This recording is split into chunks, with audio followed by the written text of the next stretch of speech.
नमस्कार, स्वदेश न्यूज देख रहे हैं आप। मैं हूं आपके साथ राखी और बात करेंगे 23 की तैयारी। छत्तीसगढ़ की राजधानी रायपुर में कांग्रेस के दिग्गज नेताओं ने प्रदेश कांग्रेस कार्यालय में पॉलिटिकल अफेयर कमेटी की बैठक आयोजित की। बैठक में मुख्यमंत्री भूपेश बघेल, प्रदेश प्रभारी पीएल पुनिया सहित सभी दिग्गज शामिल हुए। बंद कमरे में कांग्रेस के तमाम बड़े नेताओं ने प्रदेश के राजनीतिक हालातों पर चर्चा की। बैठक में आदिवासी आरक्षण, धान खरीदी जैसे प्रदेश के बड़े सियासी मुद्दों सहित केंद्रीय नेतृत्व और सभी कार्यक्रमों की जिम्मेदारी पर भी चर्चा हुई। वहीं छत्तीसगढ़ कांग्रेस प्रदेश प्रभारी पीएल पुनिया ने कांग्रेस के सभी बड़े नेताओं को आपस में समन्वय रखते हुए आगामी चुनाव में उतरने की नसीहत दी है। तो चुनाव की सरगर्मियां तेज हैं। दोनों ही राजनीतिक दलों में चिंतन मंथन और बैठकों का दौर चल रहा है। ऐसे में मिशन 2023 की तैयारी में कौन किस पर भारी पड़ेगा, ये देखना वाकई दिलचस्प होगा और इसी पर आज हम चर्चा भी करेंगे। उससे पहले देखिए ये खास रिपोर्ट। राजधानी रायपुर में कांग्रेस के दिग्गज नेताओं द्वारा पॉलिटिकल अफेयर कमेटी की बैठक आयोजित की गई। बैठक में कई अहम मुद्दों पर चर्चा की गई, जिसमें 2023 में होने वाला चुनाव महत्वपूर्ण है। सीएम भूपेश बघेल ने कहा कि आने वाले समय में हम सभी मल्लिकार्जुन खड़गे की अध्यक्षता में आगे बढ़ेंगे। गौरतलब है कि कांग्रेस के उदयपुर नवसंकल्प शिविर में ये फैसला हुआ था कि प्रदेश इकाई में पीएसी का गठन होगा, जो संबंधित राज्य में राजनीतिक और संगठन से जुड़े विषयों पर निर्णय लेने में महत्वपूर्ण भूमिका निभाएगी। हाल ही में पॉलिटिकल अफेयर कमेटी बनी है। वहीं प्रदेश प्रभारी पीएल पुनिया ने कहा कि बैठक में 2023 के चुनाव की रणनीति पर चर्चा की गई। श्रीमती सोनिया गांधी जी के पार्टी में जो सेवाएं दी और सबसे लंबे समय तक इतिहास में राष्ट्रीय कांग्रेस के अध्यक्ष रही हैं और उसकी सेवाओं योगदान को याद करते हुए उनके प्रति कृतज्ञता भी ज्ञापन प्रस्ताव पारित हुआ। और दूसरा, खड़गे जी के नेतृत्व में कांग्रेस पार्टी आने वाली चुनौतियों का भरपूर सामना करेगी, इस प्रकार से दो प्रस्ताव पारित हुए। बहुत महत्वपूर्ण बैठक है और इसका उल्लेख और निर्णय उदयपुर संकल्प शिविर में हुआ था और मल्लिकार्जुन खड़गे जी जो नए नवनिर्वाचित अध्यक्ष हैं, उनका शपथ ग्रहण या सर्टिफिकेट प्रेजेंटेशन जो कार्यक्रम था, उसमें भी विशेष रूप से पॉलिटिकल अफेयर्स कमेटी का उल्लेख किया कि हम जहाँ जहाँ प्रदेशों में इसका गठन नहीं हुआ है वहाँ पर शीघ्र गठन किया जाए और उसकी बैठकें हों, निर्णय लिया जाए। उधर कांग्रेस की बैठक पर बीजेपी ने निशाना साधा है। बीजेपी की माने तो कांग्रेस पार्टी के लोग बैठक कर रहे हैं, पर आपस में नहीं मिल पा रहे हैं और मिल भी रहे हैं तो आपसी मतभेद उजागर हो रहा है।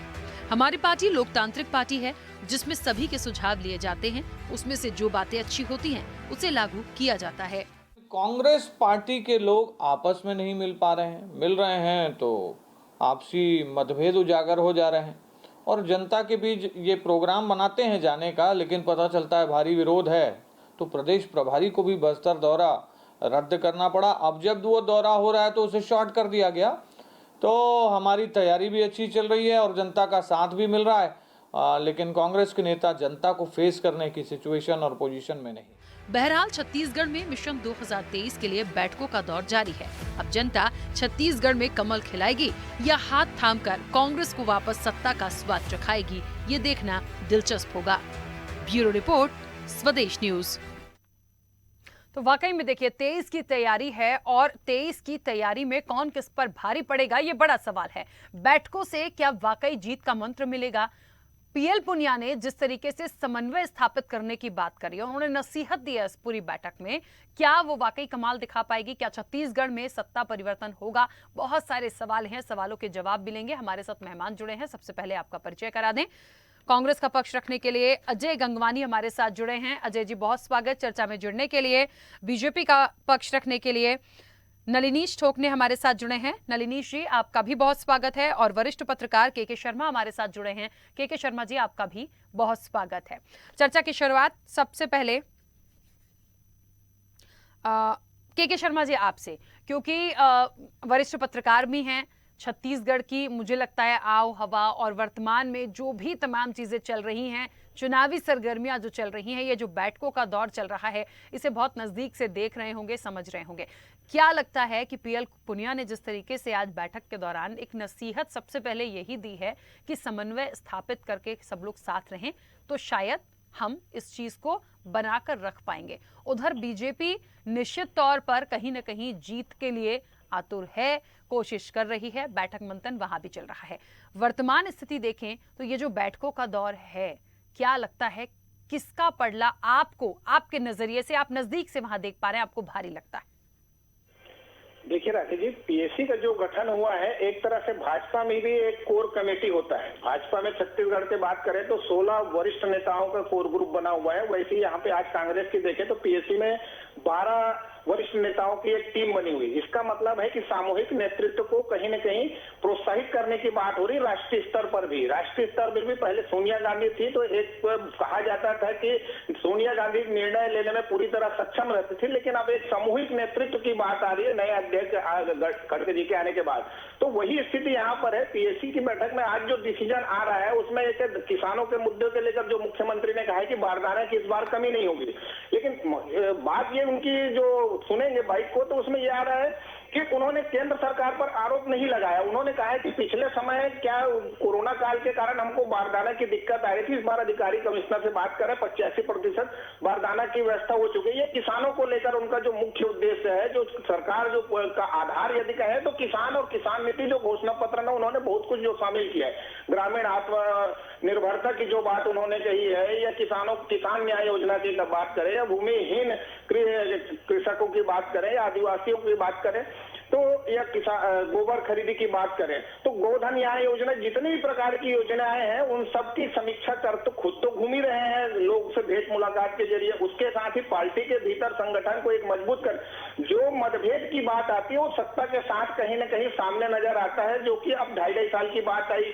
और जो अन्य प्रकार की बात आती रही। लेकिन अब जो लगता है कि चुनाव में जाते समय कांग्रेस के वरिष्ठ नेता एकजुट हो जाए, चाहे तेज बाबा, भूपेश और ताम्रध्वज साहू, चरणदास महंत ऐसे नेता है जो मुख्यमंत्री की दौड़ में थे उस समय, लेकिन इन सबको मिला करके एक करके जनता के बीच जाने की बात चल रही है। और विकास को लेकर जो भाजपा जो मुद्दे उठा रही है उन सब से कैसा निपटा जाए, चाहे सड़क की बात करें, चाहे कानून व्यवस्था की बात करें, या जो अलग अलग प्रकार के ये मुद्दे उठा रहे, आदिवासियों को 32% आरक्षण का 20% हो जाना, तो ये तमाम विषयों को लेकर कहीं ना कहीं पार्टी के भीतर में आज एक चर्चा की हुई है, लेकिन आरक्षण को लेकर कोई बात हुई है ये बाहर नहीं कहा गया है।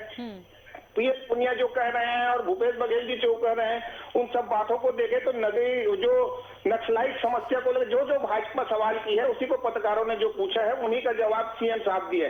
तो कुल मिलाकर के यह है कि भाजपा अपनी तैयारी में लगी हुई है कि आज रायपुर के चारों विधानसभा की बैठक लेने के बाद जामवाल जी महासमुंद जिले की बैठक ले रहे हैं, तो इनकी भी अपनी तैयारी चल रही है। और कांग्रेस और भाजपा 2023 के लिए एक अपनी सक्रिय मोड में आ चुके हैं कहा जाए।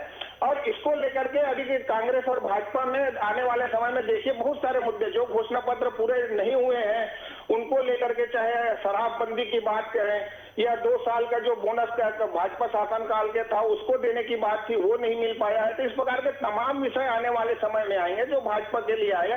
चाहे उसमें कानून व्यवस्था की बात करें, एक पत्रकार के जो हमला हुआ है जगदलपुर में वो भी आज भाजपा ने उठाया। तो कुल मिलाकर के भाजपा की सक्रियता नजर आ रही है, उसी तरह कांग्रेस भी पूरी तरह से दमखम के साथ खड़ी नजर आ रही है। जी बिल्कुल, देखिए ये तो खैर बिल्कुल सही बात है। अब कमल और हाथ में से किसका साथ जनता देगी, जनता जनार्दन से बड़ा कोई भी नहीं है।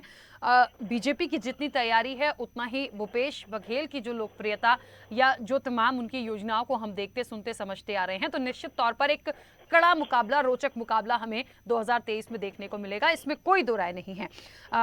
नलिनी शोकने जी, मुझे ऐसा लगता है कि जिस तरीके से अभी कहा के शर्मा जी ने कि भारतीय जनता पार्टी की सक्रियता अच्छी दिख रही है, अच्छी बात है, लेकिन आज कुछ जो बैठक हुई है कांग्रेस की उसको लेकर कुछ प्रतिक्रिया आई भारतीय जनता पार्टी की तरफ से कि सिर्फ बैठकें होती हैं, बैठकें हमारे यहाँ भी होती हैं, लेकिन ये लोग एक साथ नहीं हैं, दिखते सामने हैं पर अलग अलग है, मतभेद बहुत सारे उजागर हो जाते हैं कांग्रेस के।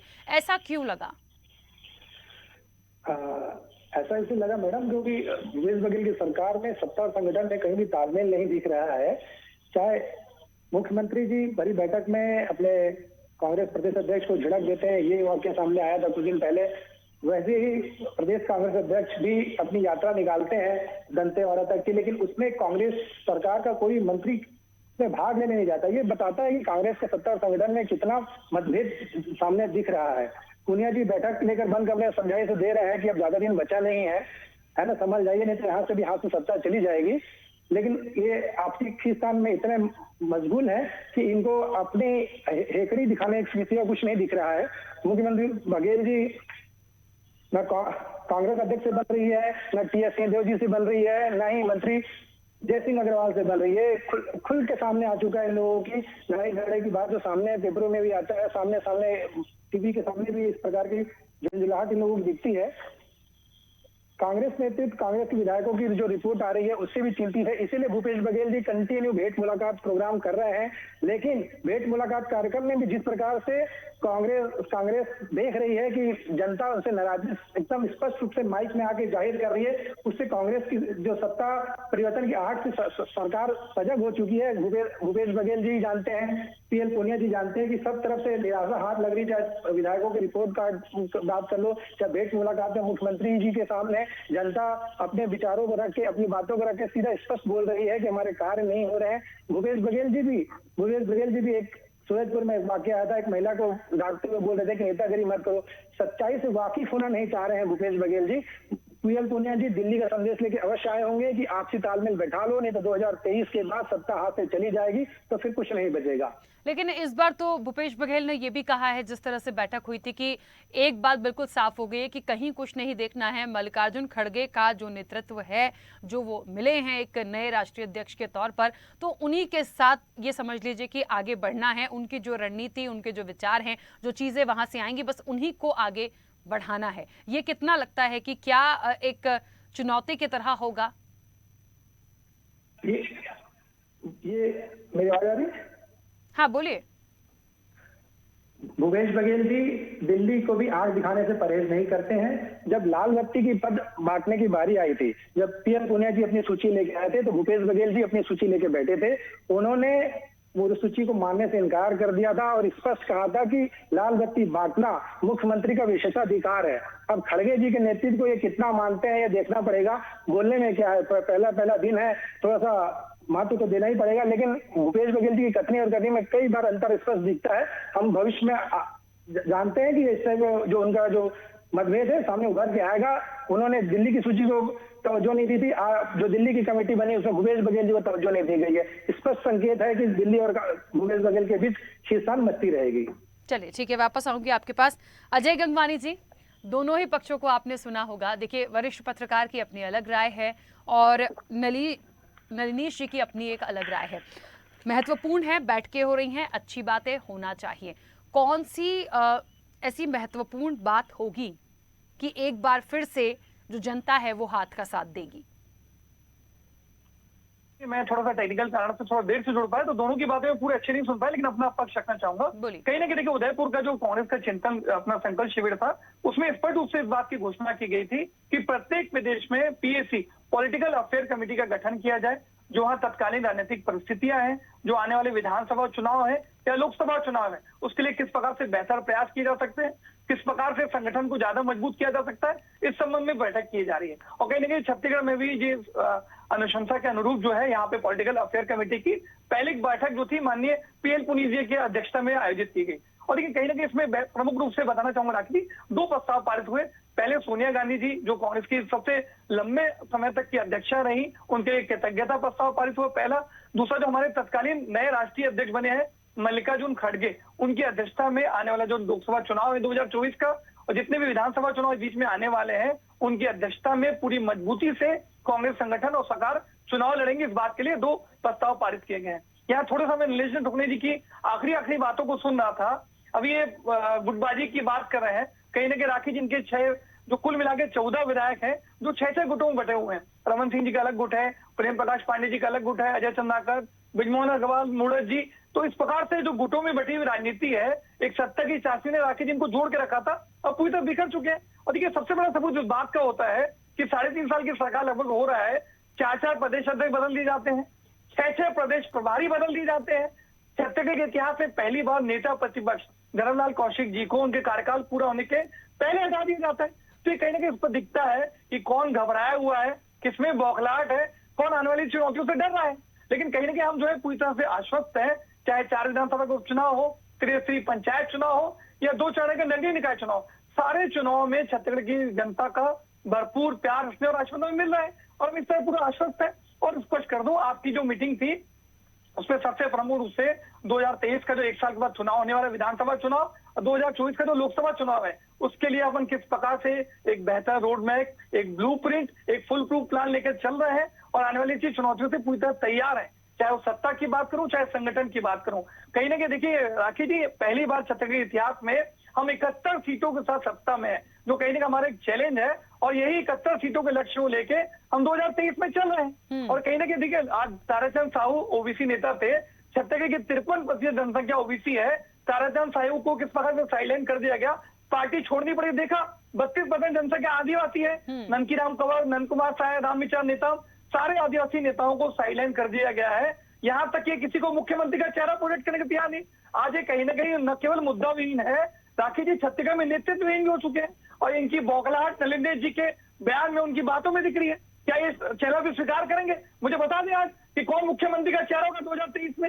ये नरेंद्र मोदी के चेहरे पर चुनाव लड़ने की बात करते हैं, जबकि पहले के जितने चुनाव हुए हर होर्डिंग्स पे रमन सिंह जी का चेहरा दिखता था। आज कोई उम्मीदवार है इनके पास? क्या अजय जी, देखिए अजय जी, ये तो खैर हम सब देख रहे हैं कि भूपेश बघेल की क्या लोकप्रियता है, क्या योजनाएं हैं, छत्तीसगढ़ को भी बीच में कई अवार्ड्स भी मिले, तो अच्छी पोजीशन है। देखिए जो अच्छा है, जो दिख रहा है सामने, हम उसकी सराहना करते हैं। और यदि बीजेपी कुछ अच्छा करती है, बीजेपी का किसी जगह होता है तो हम बीजेपी की सराहना करते हैं। बात इतनी सी है कि बार बार एक मुद्दा बहुत बड़ा विपक्ष के पास है, बीजेपी के पास है, वो और इस बात का है कि अभी तक तो चलिए एक केंद्रीय नेतृत्व की बात हो रही थी, राष्ट्रीय नेतृत्व की बात हो रही थी, अब तो मल्लिकार्जुन खड़गे हैं। बावजूद इसके बीजेपी ये बड़ा दावा करती है और कह रही है कि आप लोग मिलते हैं सामने, लेकिन वहां पर जो मतभेद दिख जाते हैं ना बड़ी बड़ी मीटिंग्स में और तमाम चीजें, जैसा कि अभी कहा भी था नलिनी जी ने कि वो झटक देते हैं पीएल पुनिया को ही, अध्यक्ष को ही नहीं छोड़ते भूपेश बघेल। तो ये जो तमाम चीजें इस तरह की आती हैं, ये अच्छी नहीं है। मैं ये कह रही हूं कि बंद कमरे में क्या हो रहा है ये कांग्रेस तक रहे, यदि वो बाहर आएगा तो मौका मिलेगा विपक्ष को। राखी जी, आपके लोकप्रिय चैनल में पूरी जिम्मेदारी से इस बात को कह रहा हूं कि नलिनी ठोकनी जी जो झूठ और भ्रम फैलाने का प्रयास कर रहे हैं कि माननीय पीएल पुनिया जी में या भूपेश जी में मतभेद है या केंद्रीय नेतृत्व में फर्क है, बहुत गलत और झूठी बयानबाजी कर रहे हैं। कहीं ना कहीं हिमाचल प्रदेश में आज उनको सीनियर ऑब्जर्वर की जिम्मेदारी दी जा रही है, तो कहीं ना कहीं केंद्रीय नेतृत्व भूपेश बघेल जी पे पूरा भरोसा जता रहा है। और कहीं ना कहीं ये इनके जो 14 विधायक वो 6 गुटों में बटे हुए हैं। क्या नलिनी जी उस युद्ध को भूल चुके हैं? जब नेता प्रतिपक्ष का 2000 में चुनाव होता है, तब तत्कालीन जो प्रभारी थे माननीय प्रधानमंत्री मोदी जी टेबल के नीचे छुप के जान बचाते हैं। क्या वो दृश्य भूल चुके हैं? बैठक में पीएल पुनिया ने ये बहुत साफ तौर पर कहा है और ये नसीहत के तौर पर दिया है कि सभी लोग आपसी समन्वय बनाकर रखें। इसका क्या मतलब है कि बिल्कुल भी इधर उधर किसी को नहीं जाना है। ये एक पॉइंट पता नहीं क्यों कांग्रेस के साथ हमेशा है, किसी भी स्टेट में देख लीजिए कि एक नहीं हो पाते, कहीं ना कहीं कोई ना कोई ऐसा दगाबाजी कर ही जाता है जिसका पूरा कहते हैं ना एक खराब करता है और पूरा का पूरा पूरी कांग्रेस पर आता है। उन्होंने भी नसीहत दी और सबसे बड़ी नसीहत यही है कि समन्वय के साथ एक साथ होकर इलेक्शन में रहना है, तभी ये चीजें जो है बच पाएंगी। राखी जी 10 सेकंड दीजिएगा, मैं जवाब दूंगा। देखिए मुझे ये नलिनी जी यहाँ बैठे जिम्मेदार, पहले शायद मीडिया प्रभारी भी रहे एक समय पे, ये मुझे इस बात का जवाब दे दें, आखिर इनको 3.5 साल में प्रदेश अध्यक्ष बनने की जरूरत क्यों महसूस होती है, नेता प्रतिपक्ष बदलने की जरूरत क्यों पड़ती है? आज 9 सितंबर की चलती हुई बैठक में दी पुरंदेश्वर जो प्रभारी थी, आज जेपी नड्डा राष्ट्रीय अध्यक्ष की मौजूदगी में आज उनको आदेश क्यों आ जाता है वहां बैठक मीटिंग में? आज आंतरिक लोकतंत्र की बात करते हैं, जेपी नड्डा का कार्यकाल बढ़ा दिया गया। मैं उनसे जवाब लूंगी अजय जी, मुझे इस बात का जवाब दीजिए कि आपसी समन्वय की जो बात की गई है, तो क्या वाकई कमी है आपसी समन्वय की, जो बार बार खुद ही जो दिग्गज है कांग्रेस को वो इस बात को कह रहे हैं? कहीं राखी जी, आपके लोकप्रिय चैनल में पूरी जिम्मेदारी से इस बात को कह रहा हूं, किसी प्रकार का कोई मतभेद नहीं है। ये सिर्फ और सिर्फ भारतीय जनता पार्टी के द्वारा फैलाया गया झूठ और भ्रम और जुमला है। ठीक है, और कहीं सारे चुनाव बात को बता रहे हैं। ठीक है, चलिए मैं वापस आऊंगी। नलिनी जी अपनी बात रखिएगा। राखी जी, मुझे आप समझ रही है? हाँ बोलिए। मैं मेरे मित्र से पूछना चाह रहा हूं कि टीएस सीधे ने मुख्यमंत्री जी को पत्र नहीं लिखा था कि मैं पंचायत विभाग छोड़ रहा हूं, यह फ्रैक्शन नहीं बताता? क्या मंत्री जयसिंह अग्रवाल जी अपने कलेक्टर को लेके पत्र नहीं लिखते मुख्यमंत्री जी को, जबकि ये सिंपल वे में जाके बात की जा सकती थी, लेकिन उन्होंने पत्र ओपन किया, सब मीडिया में जारी किया। स्पष्ट बताता है कि आप लोगों में कितनी फुट है। मुख्यमंत्री Bhupesh Baghel one man show की राजनीति करते हैं, हर किसी को हर जगह दबाने की कोशिश करते हैं, चाहे सूची को लेकर बात हो, चाहे प्रदेश अध्यक्ष के बीच बैठक में झड़कने की बात हो, चाहे विपक्ष हो। उन्होंने हमने कुछ भी बोला तो हमारे अजय जी बोलने दीजिए, वो आपके बीच में नहीं बोले थे, उन्हें बोलने दीजिए। हम विपक्ष को भी दबाने की कोशिश करते हैं। हमने एक बयान, हमारे प्रदेश अध्यक्ष ने बयान दिया, अरे हम आप प्रूफ करो तो हम लीगल नोटिस देंगे। पूर्व मुख्यमंत्री जी अपने रमन सिंह जी कुछ बोलते हैं, मुख्यमंत्री जी की तरफ से बयान आता है कि बताओ स्पष्ट करो, नहीं तो लीगल नोटिस दूंगा। तो भैया इतना लीगल नोटिस देने का शौक है तो अभी सुप्रीम कोर्ट में सॉलिसिटर जनरल ने जो कहा ना कि इसमें जो संलिप्तता दिख रही है, तो भूपेश बघेल जी ने बोला कि मुझे बदनाम करने की कोशिश की जा रही है, उनको लीगल नोटिस करने की हिम्मत करिए ना, पता चलेगा कि क्या है। थोड़ा देर रुक जाइए, सुप्रीम कोर्ट में केस है, न्याय पता चल जाएगा किसके पक्ष में आता है। हर किसी को दबाने की कोशिश करता है, चाहे पार्टी हो चाहे विपक्ष हो, ऐसा लोकतंत्र में नहीं चलता। भूपेश बघेल जी को सुधरना पड़ेगा। लोकतंत्र में कोई भी परमानेंट नहीं होता, ये हमको समझना होगा। ठीक है, हाँ अजय जी जल्दी से, क्योंकि मुझे शर्मा जी का भी एक प्रतिक्रिया उनसे लेनी होगी। राखी जी, आपके 36,000 करोड़ का नान घोटाला हो जाता है, 106 पेज की डायरी मिलती है, जब फाइनल चालान जो पुटअप होता है कोर्ट में तो 100 पेज गायब हो जाते हैं। आखिर किसको बचाने के लिए, किसके इशारे पर 100 पेज गायब हो गए, ये नलिनी जी को जवाब देना चाहिए। डॉक्टर साहब कौन है, सरकार है, इनको शांत